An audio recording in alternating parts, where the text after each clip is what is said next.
I've known elders who their kids have been like, oh yeah, my dad, he's got tons of porn. There's all kinds of inconsistencies, but it's about presentation. It's about the image. It's not about living the lifestyle. It's about presenting the illusion of the lifestyle. Do you think if more elders and members live the lifestyle, and let's say they even removed all of that glorification of disfellowshipping and shaming and shunning, do you think that there would be more members, or do you think that people would still have left? Well, Jehovah's Witnesses are very, very strict, very restrictive. Despite what they may say on their website or in their publications, children are not supposed to do anything extracurricular. Um, Hobbies and stuff, those a lot of times, pardon me, at least in my experience, maybe you want to learn to do something, but you could be using that time for your ministry. You could be donating more to the society. Why focus on this fleeting life when you can achieve immortality and then you can do everything you ever wanted to do? Hooray!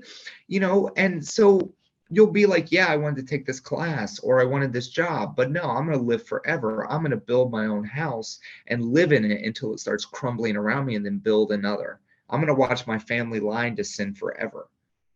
I mean, my number one fantasy when I was a kid for paradise was, they say all animals will be peaceable, and my favorite animals are sharks. And I used to dream about just holding the fin of a great white shark as it pulled me through the ocean. I had my favorite movie was Jaws. I had a shark that my action figures, they would eat them all the time. I you know And that fantasy, that delusional thinking, because they tell you to envision yourself in the paradise, see yourself there. They'll tell these little handicapped children, see yourself running, see yourself seeing. And it is very tempting. I miss that, honestly. I there is nothing that I wanted longer or more for most of my life than to have my dead father back. And it was that thing that I clung to that just made me tolerate bullshit, abuse, cruelty, negligence, indifference. That's what kept me there. And, I just made excuse after excuse. And I'm not perfect, but I blamed myself. All of that cruelty I internalized because and then you almost dismiss it because if I would drop something on my foot and say, oh shit, well then I need to stop and say, oh dear heavenly father, I'm sorry I used profanity, please forgive me, please imbue me with your Holy Spirit, help me to become a better man, a better servant and representative of you. When you bring your kingdom, please remember me. And that's insane, to do that countless of times throughout your life when you might slip up. You don't forgive yourself. You plead not to be murdered for half the time, if not more, it's not even a mistake. That mentality, just if you haven't experienced it, you can't understand it. And I'm glad. I wouldn't wish that on people. Wow. We've really gone through a lot of, the experience you went through, the experiences of the family. Um, do you think that there's any hope for the Jehovah Witnesses, for their, I think they call the governing body? You think that there's any hope that they're gonna wake up and smell their own, you know? Yeah, I truly don't think so. There has been I think well, they just announced that one of earlier this week, I believe, if not last week, one of them, they put on their website he was no longer serving. And then you had friends who wrote a book. Um, but it to get to that level, to be in Bethel, their headquarters, Bethel, to be promoted to the governing body.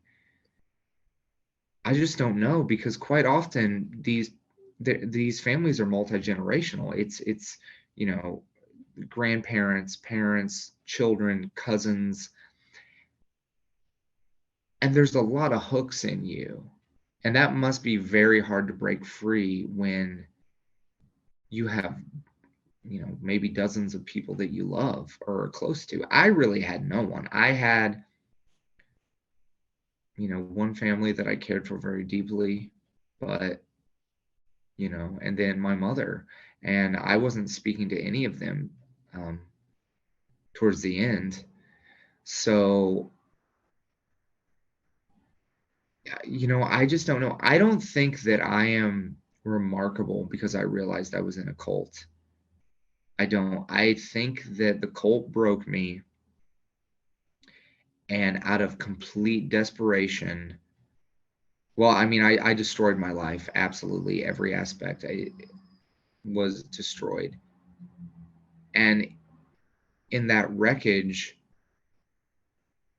I began, looking into the things that cults do to people, because I didn't trust my mind. I'd been told for 37 years I couldn't trust my mind. You're told to resist independent thinking, and they foster codependency. They don't say they do, but that's what they're doing on the group, the beliefs. Many Jehovah's Witnesses work for each other. It's a very insular community. But I don't know why I woke up. I know some people say, didn't you see through it, with almost contempt? I didn't. Like I said, I was bamboozled, and I wanted my father back. And I think that just turned my mind off. And I just thought, I have to be whatever they ask so I can have him back. And, but yeah, I think in my story, I knew something was wrong. I believed it was me. And I was trying to fit in. I mean, for lack of a better term, a circle into a square peg. I didn't Mm-hmm. fit in. And I tried for a long time. And every man has their breaking point. It just, it's possible. I don't want to rule anything out. But I also think, too, the older you are, when I think of my mother turned 70 in January. What would it do to a 70-year-old woman who has shunned her son, treated him unkind, to realize, wow, I'm probably never going to see my dead husband again. I'm not going to live forever, and I'm old, and I don't have much money, and I've wasted my life and never really done anything I wanted to do. I think that would break her. And I think you have certain people that would rather double down on the fantastical promise than admit what has happened. And, some people say they stumbled across an article and they realized. For me, I really had to fundamentally go through everything and challenge it. And, I was my hands were shaking. I was very, very distraught doing that. I really felt like I was doing the absolute worst thing, apostatizing against the one true God. So my journey waking up was a difficult one. Um, I really liked how you brought that analogy of the square peg going into a circle, and trying to fit in, because I mean, it's, at least for me, it's like I'm forcing when I left the cult. um well, actually, when I was in it, I fit in really good. I was able to learn the ways and fit in, but then towards like the last few years, I was starting to see my true identity as a Mm. person, and I was like, I was rejecting kind of the cult mentality. And then when I came back home, my parents, my family weren't involved in that, and so it was like, I just recently watched the movie Deer Hunter. Have you ever watched that movie, Deer Hunter? Yeah. I just watched it and I felt like these three characters, not to spoil the movie for everyone, but these three characters go to war and then they come back. One of them feels like he's out of place. One of them, there's like a bit of guilt because he was in the war with his friend and he left him there. And then the third one, his life means nothing to him anymore. And Mhm. when I came back, my life meant nothing to me. I didn't know where to fit. I didn't know where I belonged, and it was just so chaotic, even though I was in my room and not knowing what the hell to do. And I can, your story is your story. And you mentioned before the interview that uh like when people say I know how you feel, sometimes that's a load of bullshit.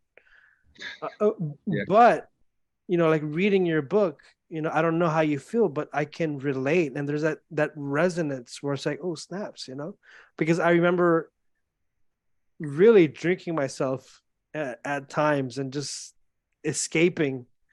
And it was very painful and very. It felt like if I don't fit in the cult, I don't fit in the world. What's the purpose of my life? And so I was really going into this path of despair and discouragement. But like to kind of start wrapping things up, I wanted to go back to your book writing. How even though you've been through hell, they say no hell's in the afterlife, but I also believe that hell can be here. Yeah. You went through a hell, but then you found bravery to write a book. How did you find that bravery in the midst of so much darkness and confusion? How'd you get that courage to go for it? Because so many people, I bet there are ex-members who are looking at you, or even cult members who are still in the cult looking at you like, dang, I wish I had that courage like he does. But courage isn't magic. It's not like the snap of a finger. So like, Yeah. what was it that you did to help you get through that? Well, I I don't know, probably about 2 years ago, I really began to feel that I needed to talk about what had happened. I've always loved writing. I've always adored words. And I, as a Jehovah's Witness, put evil into the world, trying to convert people. I brought my ex-wife in for a time and her son and our little boy, but none of them are active now. But you never know people that I talked to through all those years. Maybe something happened and they're like, oh well, this guy. So I thought I need to almost like, combat that and do something. And also, in my drinking, I lost who I was. I became a person I didn't recognize or know. I didn't know any better, but for a time I thought being drunk every single day was the best thing I could do for me and the woman and children I loved. And it was a mistake, and there was collateral damage. So I wanted to also publicly, I wanted to do something hopefully maybe as big as my failure to. So the way I conclude mentally diseased is there are actually three letters, one to my mother, one to my little boy, and one to my stepson. And I address them as their nicknames in it or in those. But when I was writing, there are very embarrassing things in mentally diseased. But I had to remove my ego because I know that my story is the story of every other Jehovah's Witness to some degree. And I've always been rather comfortable with dark things. It could be because my father died and then my mom had all these health issues. I worked in a nursing home for 11 years. I saw a lot of death, and I don't know. many times when I needed comforting, I couldn't find it anywhere. I found it maybe in music or movies or books. And I just always really cherish that because there are numerous um, artists that saved my life many times with a song. Um, and that's very weird, but also a very powerful thing. And I really have a deep affection for uh, several bands just because I found them during these very, very dark periods. So I wanted to create art. I wanted to do something that maybe could affect people. And when I worked with my editor, Moses Montgomery, I like that his name is biblical. But, I told him, I said, I think the first time we spoke, I said, I want you to know I used to pray to my God for you to die. I said, and I say it like that because to not say it that way is a disservice. Just because these people are polite and seem kind, that's not really what's going on. And people deserve to know. Also, I wanted my son to, I don't know what's going to happen. I could die tonight in my sleep. I wanted my son, who's still very young, to know what happened with me during the darkest times of my life and to know that when I was left to die outside, I stood up to a cult and the men at the top and said, fuck you. Because, I don't know, that's a very empowering thing that I really want to encourage, all people that leave these groups to, what do you want to do? What's your passion? What makes you feel alive? And then go do that thing. I mean, for me, I lost absolutely everything, and it really changed fundamentally who I was. I realized, I had put worth into a lot of things where it wasn't there, and maybe I hadn't valued other things. And I, I think I decided to try and live intentionally, and I wanted to try and help people because I know what it's like to leave a group and be absolutely abandoned and be heartbroken and devastated and bad things just keep happening. And I've had clinical depression and many, many suicide attempts, self-harm. And I don't know, it just almost, if to me, it just feels like a part of me, but I don't like when other people suffer that like that. So I felt, how could I not share this and maybe try and help people? And I've had some people reach out to me, either leave me very kind, sweet reviews, or just message me. And that's really a great feeling. It doesn't make me feel like a hero, but just to know that I connected with another person who's suffering, because I understand that suffering. I understand the pain of being shunned and people thinking you're an agent of Satan. It's, as absurd as it is, that's an unpleasant thing. And I don't know. I wanted to try and help my community. And the thing that's really been staggering to me, I mean, you weren't a Jehovah's Witness. I've spoken to people who were never religious or ex-Mormons. You know, that's really powerful and it's really cool.